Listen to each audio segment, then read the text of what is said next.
Hey everybody, welcome back to the Every Effort podcast. If you are so blessed, a little stressed, and making every effort to figure out the rest just like we are, then you are in the right place. I am your co-host Matt, and I've got Jocelyn here with me too. Hey guys. I feel like this is like the time of year where we're just getting into summer and there is so much change going on. The weather's changing, the season's changing. We're moving from, if you're in school, moving into summer, moving into an internship, into a job, into graduation. Like there's just so much going on. Like every time we go for a walk or drive around, there's graduation celebrations and birthdays and acceptances. Like it's just such a crazy time of year. So we hope y'all are hanging in there. Yeah, there's a lot of graduations. I know my boss went to one in the middle of the workday yesterday, and I see him a lot on LinkedIn, actually more so on LinkedIn than any other social media platform. So I don't know what's the deal with that. I guess more people are proud of working and having children at the same time. I actually saw a crazy article about a 14-year-old who graduated college and got a job offer and posted about it on LinkedIn, but then the post was taken down because you have to be 16 to be on LinkedIn. Oh my gosh. Which is just crazy to me. We got to stay within the laws, right? Maybe we need a new slogan, like, we support you as long as it's legal, to cover ourselves and everyone else. But that makes sense. But then, I don't know, LinkedIn's supposed to be a board, you should be able to put what you want on there, but yeah. I don't know. Social media just seems to regulate a little much, too much maybe, in my opinion. A little bit, but it is neat how every platform has its own personality. Like a LinkedIn post from an Instagram post if you just saw it blank. There's a complete culture difference. Yeah. So one thing that I read recently that I thought was really exciting news is if you guys have seen the new Across the Spider-Verse movie. I haven't, but I was reading that... Is there a new one? There is. So it's... what was the first one? It was Into the Spider-Verse, like the animated Spider-Man. Yeah. And now there's Across the Spider-Verse. Okay. And there's a 14-year-old boy who really loved the idea of the movie, and so he took the real trailer that they put out and made a stop-motion Lego version of it. Oh. Just like something he was passionate about, wanted to put it on YouTube. And the directors of the movie got a hold of it, reached out to him and said, hey, we want you to animate Legos like that as a scene in the movie. And so I haven't seen it yet, but that little boy's scene is in the movie, like the little Lego animation that he created, which is super duper cool. Well, Matt and I unashamedly have watched the Lego movies like recently because they're low-key hilarious. It seems like any movie with Chris Pratt is hilarious, and the Batman character is just... I don't know anything about Batman, but like the little that I know, they really squeeze the juice out of that lemon with jokes. But... yeah, I would be really interested to see that, but it's like live motion. Yeah, I don't know. I don't think they did that. They asked him to animate a Lego scene, so I don't know what it's going to look like. That's so awesome. Yeah, but if you go watch it or you have watched it, look for that scene because now we're going to go watch it because of that. I just thought that was so cool, and I feel like everyone always says, oh, you never know what's going to happen when you post something. And, most people post a video of them playing Smoke on the Water on YouTube and nothing ever happens. But, like, every once in a while you put something out there and it leads to an amazing opportunity. Yeah, I was going to say, that's a cool story of putting yourself out there. Mm-hmm. And not that he was trying to get noticed by producers of a movie, but that kid, got something out of it. You can't be discovered unless you're discoverable. That sort of message, but that's awesome. Thanks for that news. Yeah, good to start the podcast out on an exciting note. Yeah. Matt and I, as young adults, we have gone through milestones in our lives. Here and there, they seem to ebb and flow with life. And so we figured we're not the only ones who go through milestones. Everyone does, especially in our age where there's so much hope, so much so-called purpose that is expected of us, and people want us to have answers. We want to have answers too. Mm-hmm. So how do we navigate that, especially when we've overcome something that could be our peak, right? They say that, they peaked in high school, right? It could be high school graduation. It could be finishing a certification or trade school or having your first child. Like there's so many milestones in life. But no one really talks about what you do after that, right? Like immediately, like after when you walk off that stage, whether it be literally or figuratively, and what does the next day, next 2 days, 2 months look like? Yeah, and I feel like no matter what walk of life you're from, you know this story, like you said, whether it's graduating, starting that first job, getting married, like you have this thing that you're working for so long and you're intent about it, you're studying, you're preparing, you're interviewing, like whatever that looks like. And then you get there and you've accomplished it and you're excited. And then that next moment you sit there and go, so what now? Like I had this thing that I was focusing on, that was driving towards. I had this goal that was keeping me up and keeping me energized. And now that I have it, I don't know what to do with all this time and this energy. Like what's next? I think that's the big question, right? Like what is next? And maybe you had a milestone in your life like a year or 2 or 3 years ago, and you're still asking yourself what's next, and you haven't had that sense of direction. So that's what Matt and I are diving into today. So I feel like the first thing that we have to say, and I hope this is something that, like, if we could have a lasting impact as a podcast, this would be it, is when you achieve something, take the time to enjoy it. Like, soak it in. Don't, like, pat yourself on the back too much, but congratulate yourself. Go out to that fun dinner with friends, celebrate with people, like, have that moment of pride in seeing what you accomplished. I feel like a lot of this process that can turn negative is because we're so immediate to turn to the next thing that we don't get to enjoy the work of our labor. Like, what was the point of toiling for all that time if you're just immediately going to turn back to working again? Like, you worked for something. Yeah. And so if you had this long season of working on it, you should have a decent sized season of enjoying it and kind of basking in it. And I think that's the problem with culture is it doesn't let you enjoy a lot. It wants to push you to do the next thing. And of course it does. People want to see more. The government wants more business so they can have more money too. Like everyone benefits from you pursuing more. Everyone except for yourself. And the only way you can really relish in the things that you have accomplished is when you take a pause, take a break, a deep breath, or a day, or a moment, or a dinner. Like, there's so many ways to celebrate, but step one is celebrate. Like, find a way to do that. Yeah, and I think step two, and I hope this starts to like kind of bring the circle outside of just you, is to have a season of gratefulness to God. Like, you were theoretically praying about this thing and working on it and hoping for this thing, and now that it happened, like, this is the time where you can enjoy like what God provided for you, all the great things that he's doing in your life. Like, taking the moment to really soak that in and be grateful to God is something that can bring you through the next struggle, because you saw, I worked for months, I worked for years, and I wasn't sure I would make it. And then God came through and I got to thank him for that. And I think being able to look back and see that encourages you the next time you go through it. So yeah. I think if you just move from one thing onto the next,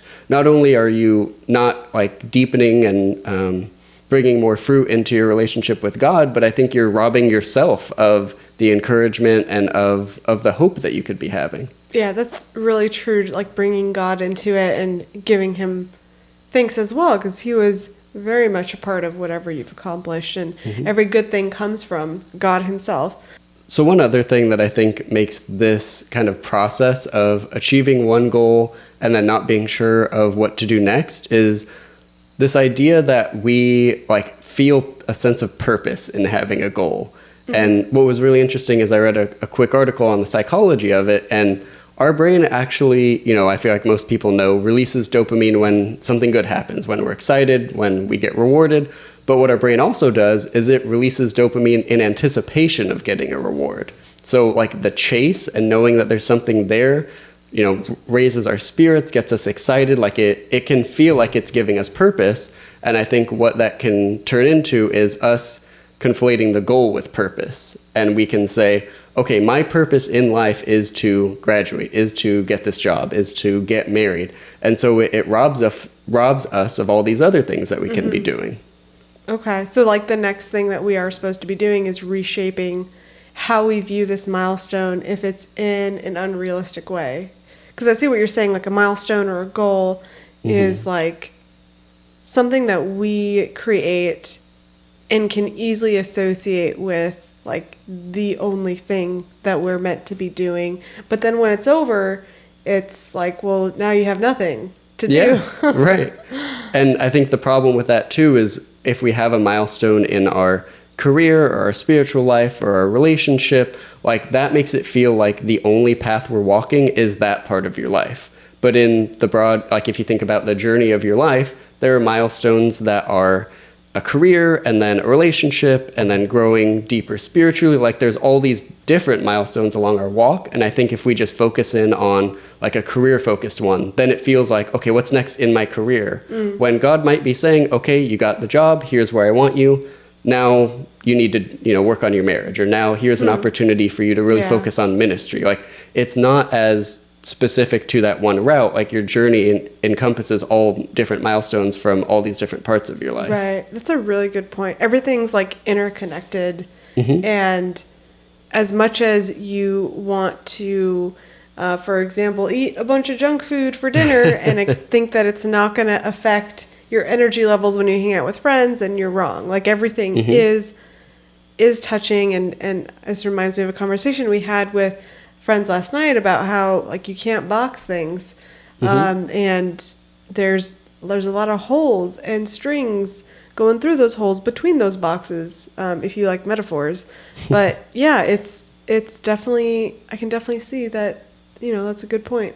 Yeah, I feel like that's one of our weaknesses as humans is we can't have the perspective of God. Like I think what you're getting at is so true, that everything is so interrelated. And you always hear like people say, oh, everything is spiritual or everything is this. But it is very true that your marriage affects your career, affects your personal relationship, affects your energy, your mental health. Like all these things are tied together. So, this idea of just zeroing in on one milestone can mean neglecting a lot of other things. And there are seasons of life where one thing is a priority or another is. But I think kind of the bigger vision that God has for our lives is so much more holistic than getting to this one thing. Yeah. So I think putting all of our value and all of our purpose into one thing, of course it's going to feel like your life just ended because you put your identity into this thing, into I'm going to graduate, or I'm going to be an analyst at this company. And then you get there and it's over. Like the whole journey has ended.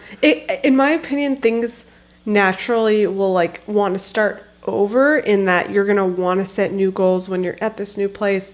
But a lot of people can feel very down and depressed when they achieve something and they look around and they're like, this is it. Like, I don't know what to do from here. Like, I never learned that I'm supposed to reset, but in a way of celebrating where I'm coming from, also having to let go of that, because you're stepping into like a brand new scene of life. Like you have to come in with fresh eyes, like kind of like you're being, reborn in a new environment. Like there's a lot more to learn. And like, this is something that I've learned from graduating college. It's just, life has a tendency to repeat itself in phases. And you start one thing, you end that thing. You start another thing, you end that thing. And that's the way that God made the world. I mean, it's very challenging. I'm not going to lie. Like, it's exhausting sometimes to have to start again, or and see an end and not even know what kind of end there is. And that's another thing about working after college, is there is no end. Everything is up to you, which is a blessing, but it can also be a curse for some people because they like seeing ends. And when there isn't one, they have to learn to create them for themselves. Like, okay, how long do I want to do this for? What are my goals in terms of the time I want to put in? So that's an interesting challenge with people going through milestones is, I can have a next goal, but now I don't know, I might not know when that next goal is going to have an end. I'm really glad you brought up the idea of it not ending, because that's like, I've been trying to picture what this looks like in my mind. And the way I feel like we think of things in our culture today is that our life is one giant mountain and you just keep on climbing and keep on climbing. And that's why, like, you're not going to stop and celebrate halfway up the side of a mountain. Like you got to keep on going. And I feel like the better way to look at it is that each of these milestones is like a peak in and of itself. And so you get to the top of that peak, and my word of wisdom would be that that's the time to like survey the land, and you look around and see, okay, I can see everything from this peak. Like, where is it that God wants me to go next? It could be to climb up this next one. It could be to go somewhere else, change, like maybe go down into a valley for a season. Like, I think those are the times where we can stop and reflect and say, thank you, God, for bringing me to where I am right now. Where do you want me next? Yeah. Instead of just continuing up the side of the mountain. So I think if you think of each one as kind of almost like a stopping point, like I achieved this, okay, what's next? Instead of I achieved this, now I need to just keep powering down this road. Like that time of reflection is key. And I think the more that like our faith grows as Christians too, using like what you're saying about mountains, like there are points where God is going to start inclining you up a mountain or declining you down a mountain, but now you're blindfolded. And so you can't see what's ahead. All you can do is take each step forward. And I think that is the reality of a lot of people who go through milestones, and something that I've experienced and am experiencing now, where it's like, I can only see what is in this day, and in a way that is freeing, and it lets me just enjoy the present a lot more. But there's also this like undefined fearfulness with it too, because I don't know what's going to come tomorrow. Am I going to feel differently about what I'm doing? Are things going to change a week from now? How long, like I mentioned before, like how long am I going to be doing this for? Like, I don't know. But all I know is I can peek through the little crack underneath my blindfold, and all I see is today. Wow. That was very well said. I feel like that really ties into something that one of our amazing church members told us a while ago that I like think about every once in a while, and I feel like I'm starting to get an idea of it, is they said to live life with an open hand. Like everything you have is open. And I didn't get that because I like to be in control of things. I like to know when things are going to happen, what's next, what I can be working towards.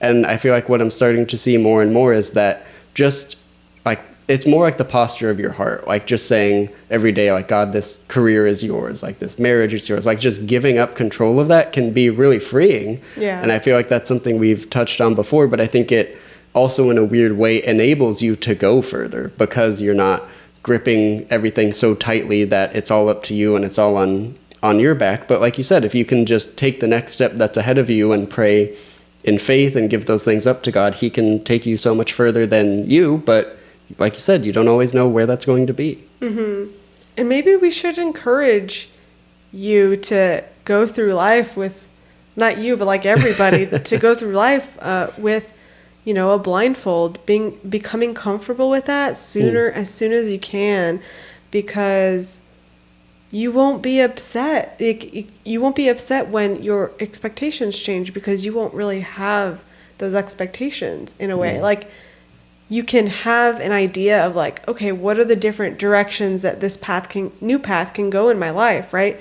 I could become a big superstar, or I could end up as a small business, or I could work for a big corporation or a small corporation. Like, no matter what route there is, it's like when you have those open hands, you don't know what's going to happen. It's like every step, you just appreciate it for what it is. And it's also important to reflect back too on like the steps you have taken to gain insight, because sometimes that's what you need in order for taking that next step. Like, okay, well, what's going to make the most sense in this season? Does God want me to be doing this? Does it make sense? What do my friends and family think? So many factors come in entering that new season. That's really good. And if you don't believe how much in control you need to be or how much you trust yourself, Jocelyn and I did this a while ago. Close your eyes and have someone try to lead you through like a grocery store. You have no, like, I trust Jocelyn with my life and with our marriage, and I had no faith in her. Like every step I thought I was going to stumble or bump into someone. And I kept asking her, like, are you sure? Are you sure? Or felt like I was going to hit something. Like, we rely on ourselves and on our senses way more than you ever believe. That's actually, that's a really good idea. Everyone here should find that friend that they think that they trust. Go to Target specifically because the floors are pristinely flat and clean, and it's very hard to trip on just a flat surface. But I trust Target, but I was surprised that I I couldn't trust Matt to like guide me through Target, but it was pretty fun. I was like, take me to the toilet paper or something like that. And yeah, it was hard to trust Matt. And then talking about trusting God too, it's like, it sounds like it's so easy to let go, but I think if you try to do this exercise, like in an environment where there's so much in there and there's only one person who you can listen to, like that'll really give you an idea of how much more you have to lean into trusting God. It isn't always just like an immediate decision, but a process of like, oh crap, am I going to trip? Or like, what's that in front of me? Like you want to feel things out for yourself until you can fully lean into trusting that person, right? So yeah, go blindfold walking somewhere. Yeah, and while we're assigning homework, a lot of what I feel like drives this is this idea that we touched on in one of our first episodes, which is efficiency culture. So if you want to hear more about just our thoughts on how fast culture moves and what you can do to slow things down and focus on the things in life that really matter, check out episode 5, The Problem with Efficiency Culture. Yeah. And I mean, a big part of what we're talking about today are these milestones, and we would love to hear all about your milestones, where you guys are at in life. So when you're checking out the show on Spotify, you can send us a voice message, comment on any of our social media at Every Effort Podcast. We'd love to be a part of what's going on in your life and answer questions and just celebrate with you on the show. And if not on Spotify, you are probably listening somewhere else, like one of our other many platforms like Apple Podcasts, Google Podcast, Amazon Music, iHeartRadio, lots of places, guys. So go out, check out episode 5 wherever you would like to, leave that review, share with a friend, and thanks for listening, guys. We'll see you next Tuesday.